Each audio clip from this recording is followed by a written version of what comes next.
तुम देखना साल भर में ये पूरा इलाका हमारा होके ही रह जाएगा। इस पूरे इलाके पे हमारा कब्जा और तसर्रुफ होगा।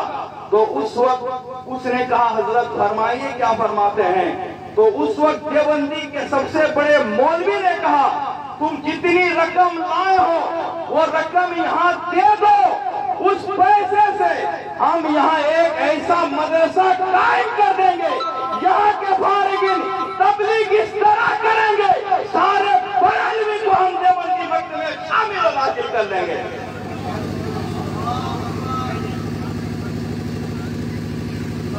नारे तकबीर, नारे रिसालत, उलमाए अहले सुन्नत, नारे तकबीर।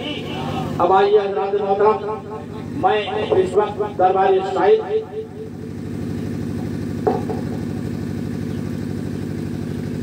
नारे तकबीर। अब कुछ खास बातें यहाँ से आप बगौर समाप्त फरमाएं। ये तो मैंने अपने दुश्मनों के हवाले से कहा।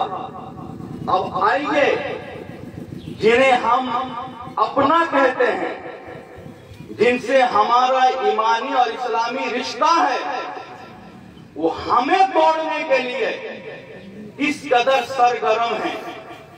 मैं आपको बताऊं, आज उड़ीसा में सबसे बड़ी तादाद में जो जमात है उसी का नाम जमात नसीमी है। लेकिन हम इतनी बड़ी तादाद और जमात में रहकर भी बहुत कमजोर हैं। माजरत खा हूं, मैं दिल की बात कहना चाहता हूं, हमारे पास ना कोई बहुत बड़ा इदारा